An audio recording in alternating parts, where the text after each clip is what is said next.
breaking news this morning. U.S. House candidate Hank Gilbert is making headlines this morning, but it's not related to his campaign. He sounded the alarm on social media that Upshur County voting machines were down 4 hours this morning. Mr. Gilbert joins us live from the elections office in Gilmer this morning to tell us more about his concerns regarding these voting issues and why he believes this should have been avoided. Good morning, Hank. Good morning, Cynthia. How are you? We're doing good. So first of all, how did you learn that the voting machines were down?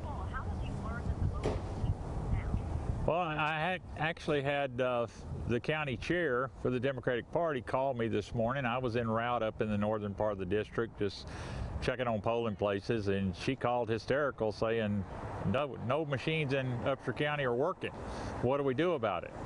And so I got on the phone and made some calls and trying to get lawyers lined up to see if we can't file something to get the times extended here in Upshur County, because these polling locations were down anywhere from 2 to 3 hours. I think the last one just opened up at 10 o'clock in Gladewater. And a lot of people, regardless what party or who you're going to vote for or anything else, everyone should have the opportunity to vote, and their vote, should not be disenfranchised. Absolutely. So you're saying this error affected multiple voting locations in the county? From what I understand, it affected every location in the county. They were having a problem getting the machines to go online, is what I've heard. And I've also heard that, well, this is happening, all over the state, which we've already determined is not the case.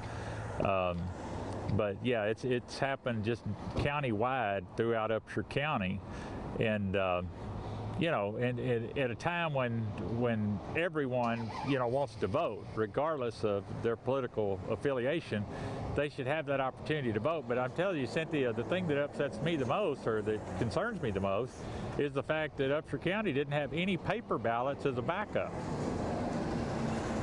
Relying on technology. So have you heard anything from poll workers? Is there a specific cause of this issue, or why it only affected Upshur County? I don't know. The only thing I've heard is that they said they were having a problem getting the machines to link up. But from what we understand, the local judge here has extended the voting times, and they're posting it on the doors, which does absolutely no good, because the voters that left don't know this. And I appreciate you letting me have this opportunity to get it out to them over the air.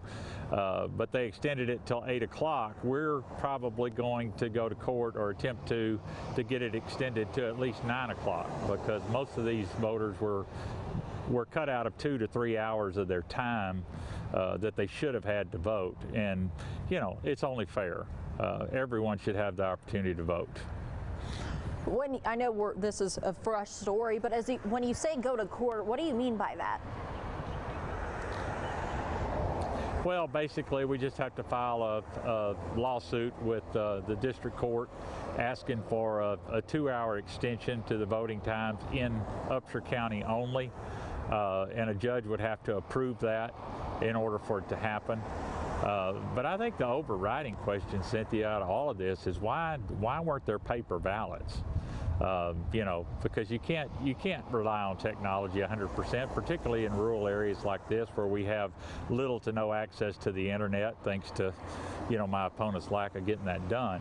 But we need to have a backup plan, and paper ballots is what most counties use, and I don't understand why the county officials in Upshur County didn't do that, because that just shows a total lack of respect and incompetence, in my opinion, on their part to their citizenry of this county. So does this concern you that voters who showed up before work this morning might not come back later today? Not only those voters, Cynthia, but elderly voters. Elderly voters that got out that, due to COVID, due to health conditions, due to a variety of things going on in their lives, might not have really wanted to get out to begin with.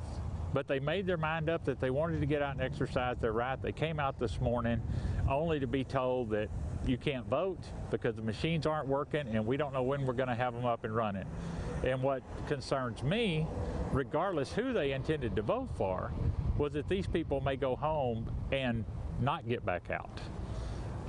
And in essence, their vote was disenfranchised due to nothing to do with themselves.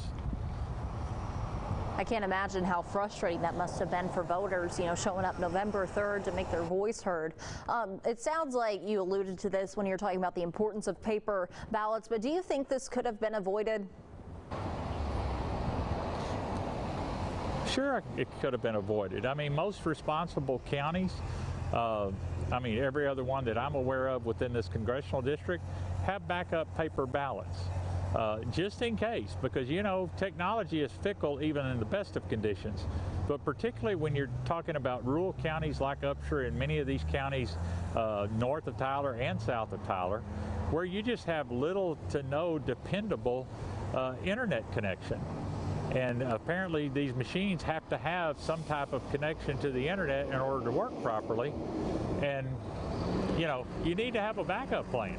I mean, I don't know what it is. It kind of stinks like the skunk in the outhouse, but I don't know that it was intentional or if it was just a lack of neglect. But either way, it's something that should be corrected in the future, and unfortunately didn't get done for this election. Well, Hank, thank you for sounding the alarm about this issue, and please keep us posted on what happens about extending the time those poll locations close this evening. I thank y'all for covering it, and I hope a lot of people that are watching will get back out and exercise their right. But thank you for what you're doing, Cynthia. Thank you.